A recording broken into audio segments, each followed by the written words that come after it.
समाज को मत डराओ, कोई बहन बेटी डरे नहीं, स्वावलंबी रहे। तो देखिए, पवन सिंह को रवि किशन से बेहतर कोई नहीं जानता है, क्योंकि भोजपुरी इंडस्ट्री में जब पवन सिंह पहला कदम रखे थे तब से पावर स्टार पवन सिंह को रवि किशन जानते हैं। तो पवन सिंह का लड़कियों के प्रति क्या इंटेंशन है, क्या नियत है, ये रवि किशन को बहुत अच्छे तरीके से पता है। तो इसलिए रवि किशन ज्योति सिंह के सपोर्ट में आए हैं और पवन सिंह का पूरा काला चिट्ठा खोल के रख दिए हैं। और रवि किशन का कहना है कि मैं रानी चटर्जी से लेकर अक्षरा सिंह तक का मैटर जानता हूँ और अब तक पवन सिंह की 10 से भी ज्यादा गर्लफ्रेंड रह चुकी है और हमेशा लड़कियों को ही गलत ठहराया गया है और पवन सिंह को सही बताया गया है। ऐसा कैसे हो सकता है कि हमेशा लड़कियां ही गलत और पवन सिंह सही हो सकते हैं? आखिर पवन सिंह भी इंसानी है, तो उनसे भी तो गलती हो सकता है। लेकिन नहीं, पावर स्टार पवन सिंह की टीम ने हमेशा लड़कियों को ही गलत बताया है और पवन सिंह को हमेशा सही बताया है। और ज्योति सिंह पवन सिंह के विवाद में ज्योति सिंह ही सही है, लेकिन पवन सिंह के फैंस को गुमराह किया जा रहा है कि पवन सिंह सही है, क्योंकि ज्योति सिंह को भी पता था कि पवन सिंह के फैंस ऐसे विश्वास नहीं करने वाले हैं।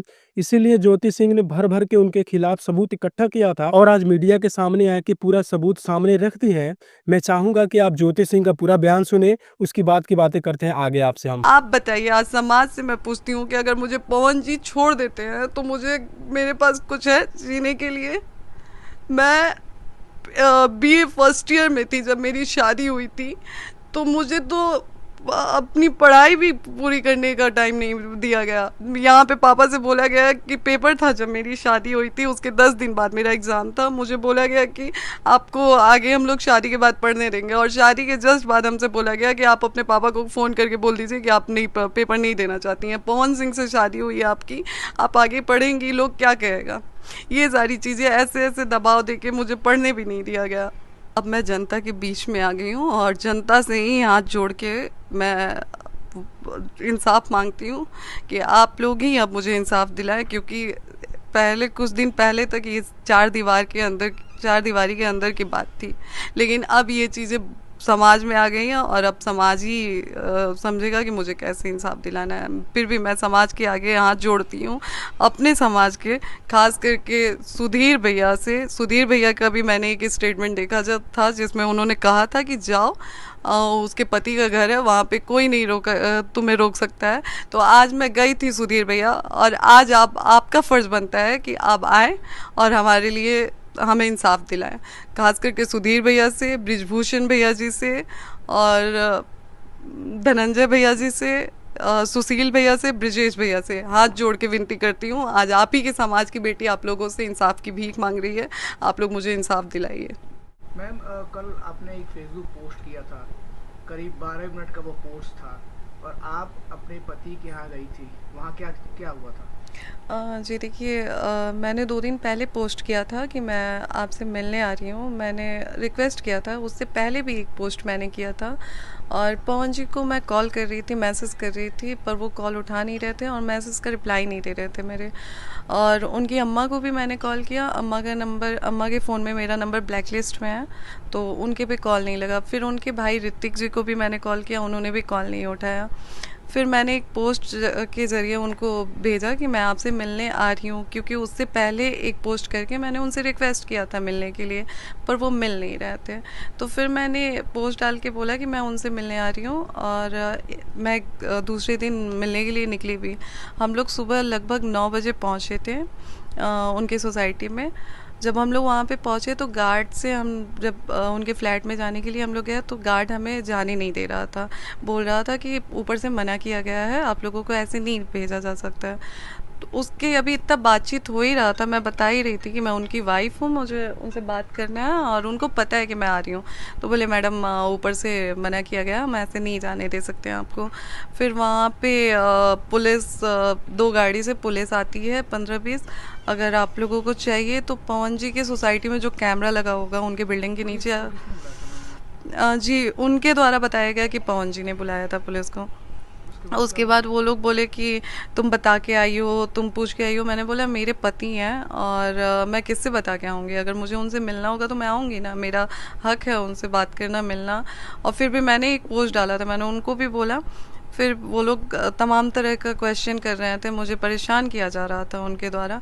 उसके बाद फिर उनके भाई को मैंने कॉल किया, ऋतिक जी को, उनको पता चल गया था कि मैं वहाँ पे आई हूँ। तो उस दिन उन्होंने एक कॉल पे मेरा कॉल उठाया और फिर कॉल उठा के उन्होंने बोला कि मैं 10 मिनट में आता हूँ, तो आके आपको ले चलता हूँ। वो आए 10 मिनट बाद और फिर लेके मुझे ऊपर गए। ऊपर लेके गए तो हॉल में सब लोग ऐसे ही बैठा हुआ था। पवन जी थे, उनके बड़े भाई गुड्डू भैया थे और उनके स्टाफ लोग थे, ऋतिक जी थे और एक धनंजय भैया करके हैं। तो ये सारे लोग थे। वहाँ पे हम लोग गए, बैठे। अभी पवन जी से मैं बात करने का सोच ही रही थी, तब तक उधर से गुड्डू भैया बोलते हैं, जो उनके बड़े भैया हैं, वो बोलते हैं कि ज्योति बात करना है करा, लेकिन ये यहाँ मतलब ऐसा तो रुकबू ना। हम बोले क्यों भैया, मेरे पति का घर है, अगर हम आए हैं तो क्यों नहीं रुक सकते हैं। तो उन्होंने बोला कि नहीं, आपका कोई हक नहीं बनता है कि आप किस अधिकार से यहाँ पे रुकेंगी, आपका कोई अधिकार नहीं है। हमने बोला भैया अभी हमारा तलाक हुआ नहीं है, डाइवोर्स का मैटर चल रहा है, लेकिन अभी तलाक पेपर पे साइन नहीं हुई है और जब तक तलाक नहीं हो जाता है तब तक पवन जी पे मेरा पूरा अधिकार है और मैं जब चाहूँ इनसे मिलने आ सकती हूँ या फिर मुझे बात करना हो तो मैं कर सकती हूँ। उन्होंने फिर बोला कि नहीं, कोई अधिकार नहीं है। मैंने बोला ठीक है, अगर आपको ऐसा लगता है तो मेरा हाथ पकड़ के निकाल लीजिए, और अगर ऐसा भी नहीं है तो फिर आप बुलाइए, वकील को बुलाइए, मैं भी अपने वकील को बुलाती हूँ। अगर वकील मुझे बोल देगा तो मैं अभी तुरंत उठ के यहाँ से चली जाऊँगी। फिर वो मतलब गुस्सा के वहाँ से निकल गए। फिर वहाँ पे हम लोग बैठे हुए थे, पवन जी नाश्ता वास्ता किए, उसके बाद निकले। उसके बाद पवन जी निकलते वक्त बोले कि 1 घंटे बाद मैं आता हूँ तो आपसे बात करता हूँ। सच्चाई है कि पवन जी से मेरी कोई बातचीत नहीं हुई है, कोई बातचीत नहीं। आप चाहें तो मैं बार बार कह रही हूँ कि आप कैमरे पे देख सकते हैं कि हमारे जाने के तुरंत बाद, मतलब मुश्किल से 15-20 मिनट बाद पवन जी वहाँ से निकल गए थे। उस 15-20 मिनट में पवन जी से हमारी कोई बातचीत नहीं हुई थी। पवन जी ये बोल के निकले कि 1 घंटे में आता हूँ तो बात करता हूँ। पवन जी, ऋतिक जी और गुड्डू भैया तीनों लोग एक ही साथ निकल गए और उनके निकलने के जस्ट थोड़े देर बाद वहाँ पे फिर से पुलिस आ जाती है 15-20 ठो, और आके मतलब उल्टा सीधा बोलना, जिसकी मेरे पास वीडियो भी है। लास्ट में मैं आपको दे भी दूँगी वो वीडियो। उसके बाद उन्होंने बोला कि आप थाने में आइए, आपके पति द्वारा अब हम लोगों को भेजा गया है, आप थाने में आइए, थाने में बैठ के बातचीत होगी। मैंने बोला थाने में क्यों, मैं अपने हस्बैंड के घर पे हूँ, मैं घर ही पे बात करूँगी। तो वो बोलते हैं नहीं ऐसे नहीं होता है, आप ऐसे नहीं जा सकती हैं, ऐसे वैसे ये वो। मैंने बोला देखिए हमारा पूरा राइट है आने का और हम आए हैं और हम घर पे ही बैठ के बात करेंगे, हम थाने में नहीं जाएंगे। तो उन्होंने बोला कि अगर आप ऐसे करेंगे तो हम FIR कर देंगे आप पे। वहाँ के SHO थे, उनका नाम शायद भूपेंद्र सिंह शायद नाम था, वो भूपेंद्र के उपेंद्र कुछ ऐसे ही नाम था। मेरे पास वीडियो है जिसमें उनका नाम मैंने पूछा, उन्होंने बताया। तो ये सारी चीज़ें हुई। उसके बाद फिर वो लोग चले गए, फिर थोड़े देर बाद आते हैं। ऐसे करते करते 3-4 बार आए वो लोग, 3-4 बार आए, 3-4 बार हमारी बातचीत हुई। चौथे बार में वो लोग अंदर आ गए जिस रूम में हम लोग थे। आप कहना चाहती हैं कि पुलिस के द्वारा आपको बेवजह परेशान? जी जी बिल्कुल।